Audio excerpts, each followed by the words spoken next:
We have protect the human right. Protect the human right.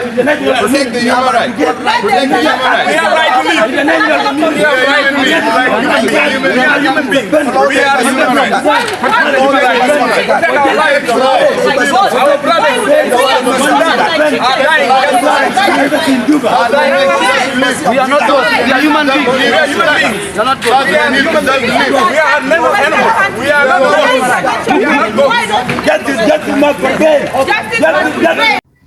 Welcome to Jumozi Podcast, and this week a lot of things happened, and the main thing that happened is the protests that happened in South Sudan, across major cities in South Sudan. And what led to the protest is that South Sudanese citizens living in Sudan were killed by the government armed forces of Sudan. And these videos of them being killed in cold blood was shared on social media. And when we saw this, it angered a lot of South Sudanese citizens.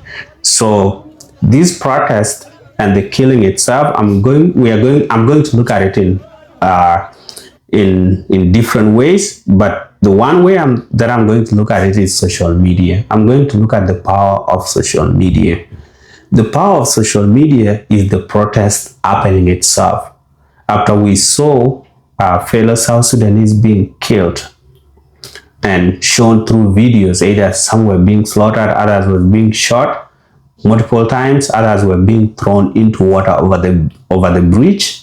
That one really angered people. And all South Sudanese that happen to have their social media account, either be it TikTok, be it Instagram, be it Snapchat, be it X, which is Twitter, be it Facebook, be it YouTube, everybody was out there angered by such kind of act, and we're all calling for the government of South Sudan to do something about it and to intervene in this case, either to talk with the government of Sudan so that these armed forces or the army themselves should be held accountable, or going forward they should not kill anybody.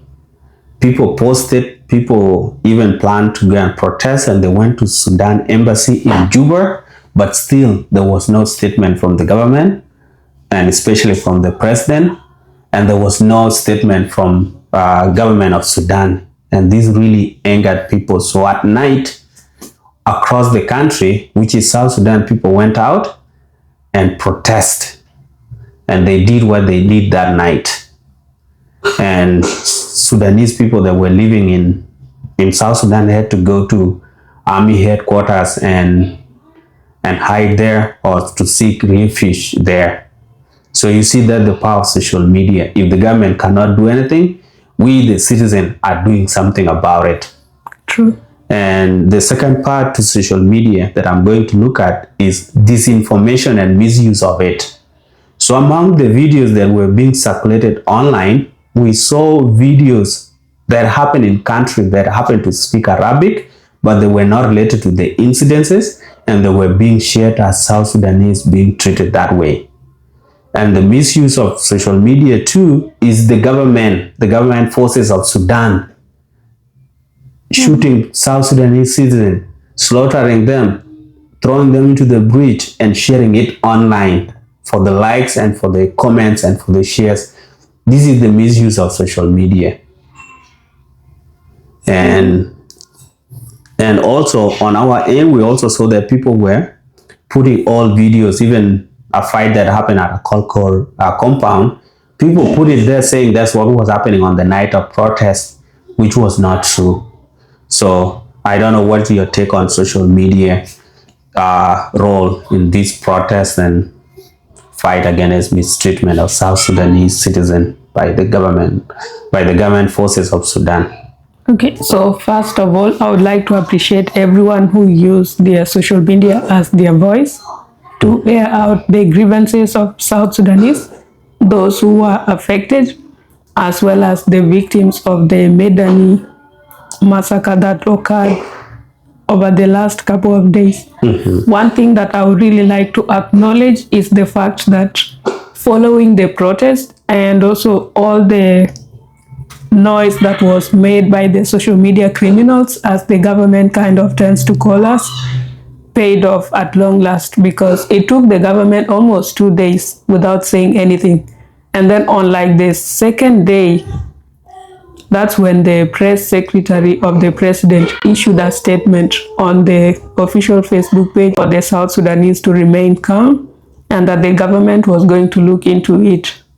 South Sudanese were not happy with that statement simply because the statement came from the press secretary, not the president himself. This is a serious matter that needs the top officials to address it, not just like something you can assign to someone to do. So the word again reached the office of the president, and he had to issue a statement, both written and on a live he television. read it on the live television, that is on the SSBC. So the written one came out first, and people were like, issuing a press statement without speaking live is not enough. You have to show that you really care and you are concerned about what's happening in Sudan to our innocent civilians. So the president again took to the SSBS and read out the statement. And in that statement, he ordered the main armed forces, that is the Inspector General, Chief of Defense, and the National Security Service boss to look into the matter. And one of the things he called on was for the South Sudanese to not revenge what happened in Medani with the Sudanese citizens living within the South Sudan territory, saying that these people are innocent and they don't deserve to die because of a crime that was committed by their fellow citizens in their home country. Because they are either in South Sudan for business or they left Sudan because of the same war. So you cannot be subjected to something that happened in your country, which is the same reason that displaced you. And on that, I totally agree with him that these people are innocent and that our fellow South Sudanese within the country, that is within South Sudan, should not revenge on the innocent Sudanese, because their government did what they did to our fellow South Sudanese. We don't have to subject their citizens to the same treatment, but it's upon us to call on our own government to deal with the government directly and to hold those who are the perpetrators of those atrocities, to hold them accountable. So that's what I would say. Like, if we use social media for the right causes, then we will always achieve some results, just like we did in this case. Who knows, maybe the government would not have said anything if the South Sudanese did not call out the government on the social media platforms to address the issue at hand. Yeah. So what do you think of disinformation and misuse of social media? Okay, so to me, like, you as a social media user, always make sure you try to verify information. What are some of the ways through which you can verify the information? Check when was that story published, and also don't just go with information posted by other social media users. Always look out for the information posted by the big media houses. Let's say, for example, in South Sudan, you can check out the SSBC and also Radio Miraya, iRadio. Those ones are professional stations which will try to verify the information before sharing it with the public. And then you as an individual, don't just share information that you don't know when it occurred. If you are not on the ground and you are not very sure about that incident happening in Sudan or something happening within South Sudan now that the protest is ongoing, then don't share it and don't pass misinformation, because it might fuel more violence within the country and also in Sudan itself. So just be aware of what you are sharing with your followers and friends on social media.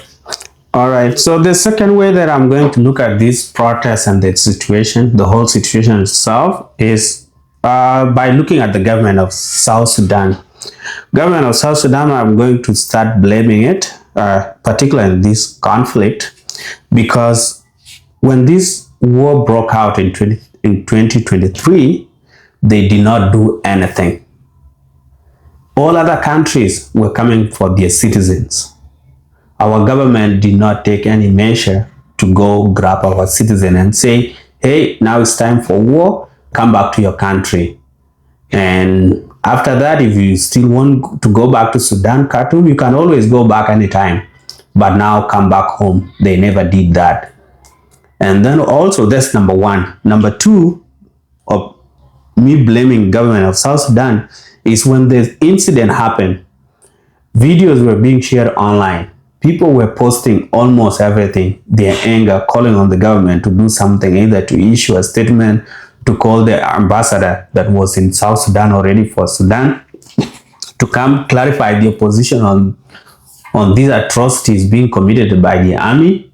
They did nothing. They took too long. So this is failing of your own citizen, even at the time that they are being killed. What's the use of the government? It is just only to loot the money. The government, why it is called government, is to protect the citizen, because these citizens are the taxpayers. When they live long, you collect taxes from them that you can go misuse the way that you guys misuse it. So that's my second way of blaming the government of South Sudan. And then also I will be blaming the citizens of South Sudan that are living in Sudan.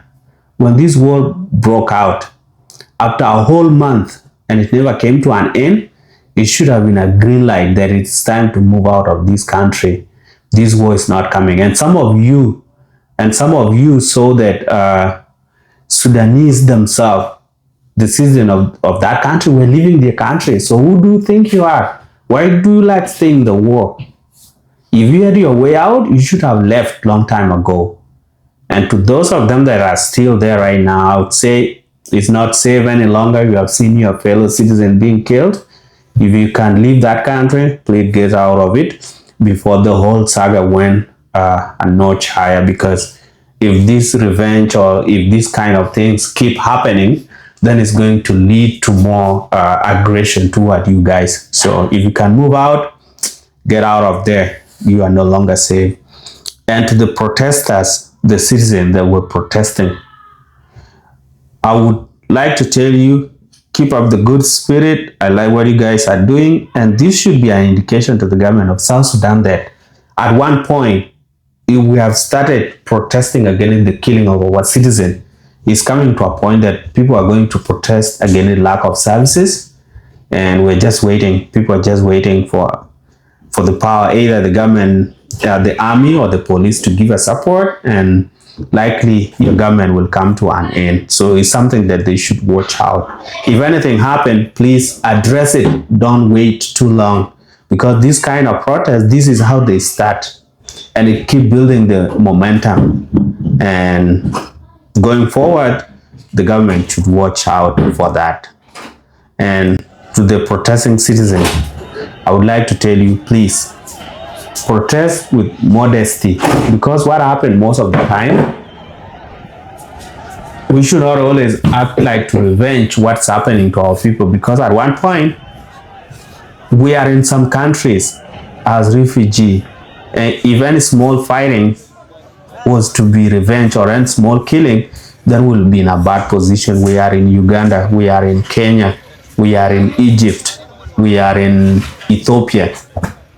So we should watch out on what we turn or how we take our protests to when it comes to dealing with other countries. So let us do in modesty. And I don't know, what do you think on the government of South Sudan? In 2023, when the war broke out, do you think the government of South Sudan should have done something at that point to each citizen in Sudan?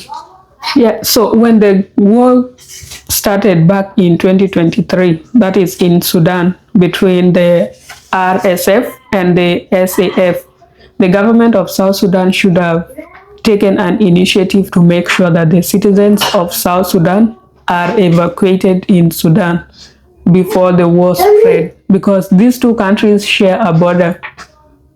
I know it will be costly, but still, like, the distance between the two countries is not that much. If you put the safety of your citizens as a priority, then the government was in that position to evacuate the citizens. And if they did that at that time, we will not be talking about people getting killed in cold blood this week. So what of the citizens of South Sudan that were living in Sudan? What was their role in this situation? What should they have done? Okay, so I kind of feel like this is my own personal opinion. Yeah, there's all opinion. Based on people who are living in Sudan. I don't know why, for some reason, they kind of tend to like Sudan more compared to South Sudan. Probably you can justify that because of the development back up north, and also the kind of services that they see, let's say good hospitals, better schools, good road network and stuff. So those are some of the things that mainly entice them to stay there. But then when you see that there's war, they were supposed to start living. I know it's hard to leave a country where you have spent almost all your life. Let's say children who are born there, it will be hard on them to like just uproot themselves and go to start a life in a new country. But South Sudan is their country. So long as your roots are from South Sudan, then you are a South Sudan citizen by birth. What role they played in this whole thing is them not taking their safety into their own hands and moving to a safe zone when the war began, because they clearly saw that this thing was something that was not coming to an end. If it's something that has lasted over a month, either way, regardless of which state or city you are living in, that war was something that was inevitable. So the best thing to have been done then would have been to move. You move to a neighboring country, let's say Ethiopia, or go to Sudan, South Sudan I mean, which is your home country. And then sometimes I find that people kind of don't want to leave their properties, their cars, maybe utensils, clothes, those other things. But material things are things you can acquire and lose any time in your life. So people should not attach too much value in what they own. If your safety is at threat, then just pack your small pieces and go. The most essential things would be like your documents, and then you leave. If you have some money, you just move to somewhere else. You can always restart your life. Yeah. For example, like those of us who came to Canada with nothing, are we not living now? So you can always begin your life anywhere, so long as you're willing to work hard and reestablish yourself. And what do you think those that are there right now, even at this point, after we have seen videos of people being killed, but these South Sudanese are still in Sudan, what do you think they should do? Okay, so right now I think it's a bit tricky because the war has kind of spread to different parts of the Sudan. So trying to leave the country might be a little bit tricky because it seems the airports are not operating and you have to go towards, let's say if you're leaving Sudan, going to South Sudan, you have to go to a city called Reng, which is at the border of Sudan and South Sudan, for you to get any flight. So if that way is still like open and safe, then please leave. You don't have to pack anything, just leave. And if you have relatives down south, then you can always restart your life there and rebuild. Go and squat with your relatives in a safe place like South Sudan. All right. Yeah. So my third point, where I'm going to give my opinion, is the government of Sudan. The government of Sudan, I'm sure they have social media accounts where they see these kind of things happening. One thing they should have done is to put out a statement the day that it was alleged or the day that the thing happened. They should have come out and clarified their position. Either to hold those army officers accountable for their act, or to say going forward, these kind of things are not going to happen. Because they should consider that they have their own citizen in South Sudan. And if they do that in open and on social media, what do they think that South Sudanese will do? Don't they care about almost 3 million of their citizens that are in South Sudan? Don't they care about it? So they should have come out clearly and issue out their statement. The Sudanese embassy in South Sudan should have come out and issue a statement without even waiting for the main government in Khartoum or in wherever it is to issue a statement. That would have helped calm the situation. But they all kept quiet even after people went to protest there. What did they expect? So that was a big fail on their side. And to citizens of Sudan that are living in South Sudan, is your high time? Please to be communicating if you have some people that are in that army, to be telling them, please, sometime you just have to be a little bit concerned of what you do when you know you have us here in a different country, because what you do there can be done to us on this end. So if they communicate that, that can also help to avoid this escalation of this conflict. And then to the army of Sudan, you guys cannot fight 3 wars. You are fighting with RSF. Now you're provoking South Sudan. You can't do that. Just focus on winning 1 war. It's already almost 2 years. You have not even won against one enemy that you are fighting, and you want to add another enemy. It won't help you, right? So it's a big time that, in my opinion, I just feel like mtu tu ashughulike na ile kitu moja. One thing that is facing you right now, focus with it. Stop jumping around looking for more enemies. And number 4 is the religion. Kila kitu wakifanya hizi vitu zao za vita, Allah Akbar, Allah. Why do you call your God when you are doing atrocities? Why do they call their God when they are killing people? Is their God of killing? So I don't know, what do you think about the government of Sudan, its armies and citizens living in our country, and their religion at all? Okay, so first of all, like, the government of Sudan issued a press statement through the vice president of the Sudanese Transitional Sovereignty Council on January 17th. That is yesterday. It was late. That's the day that protest was happening. So it's late statement. And then what's funny about this is, like, they're trying to deny the atrocities, indicating that they are condemning the acts that happened, but they want to say they are not the ones that committed them, and that Burhan, who's the president of Sudanese Transitional Sovereignty Council, has prompted an establishment of committee to investigate, to find facts. No government will accept. No government will either accept that the army did that. Even if they did it, they will deny it. Siata uliona Kenya time ya protest, somebody was shot, but the government still say, the police still say they don't know who did that, and they have to do the investigation. So they don't always accept such kind of things. So, like, in this case, I feel like they're trying to just shift the blame. Although people have come out, including military members themselves. I saw someone on TikTok post a video of what was happening, and then they explained in Arabic, like, what was going on in that state. So if even the uniformed officers are sharing the same thing, that's because they have some sort of humanity left in them. They feel like what was done to these innocent civilians was uncalled for, and are trying to hold whoever did what they did accountable. So the government should not deny this, but instead apologize. Say, we are sorry, this happened to your citizens. It will not happen again, and we are forming a committee to work on holding those who committed those crimes accountable. That would be a softer approach, because right now people are angered. The blood pressure is high up there. Because, like, you cannot do... I feel so bad for these Sudanese netizens or citizens who are in South Sudan right now, because some of them had their shops broken into. People looted their things. And this is an innocent person who left their country because of the same civil war, now suffering the consequences of actions of other people. Of their own army, please, not just other people. Of their army, which are other people. They are not probably their relatives.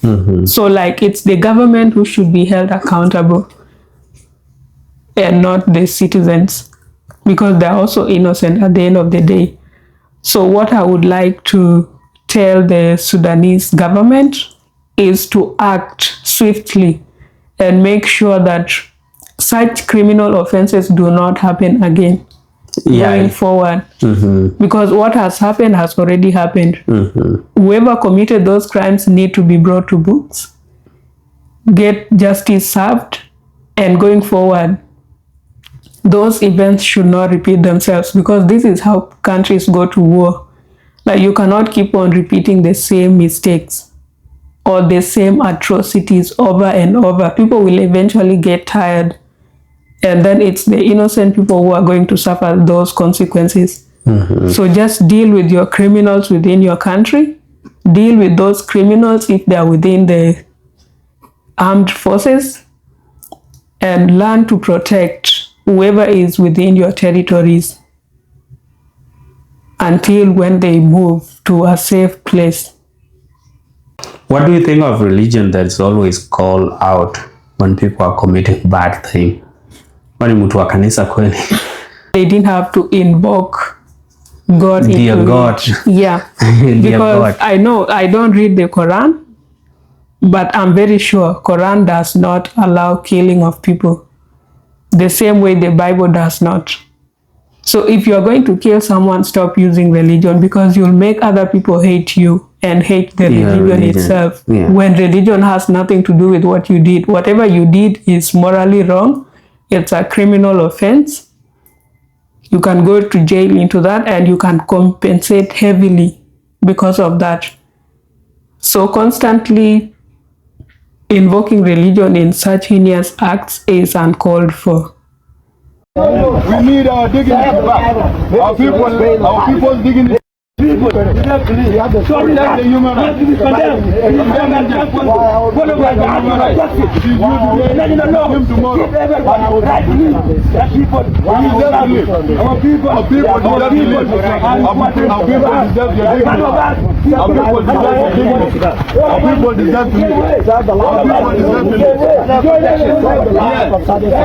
We need our dignity back.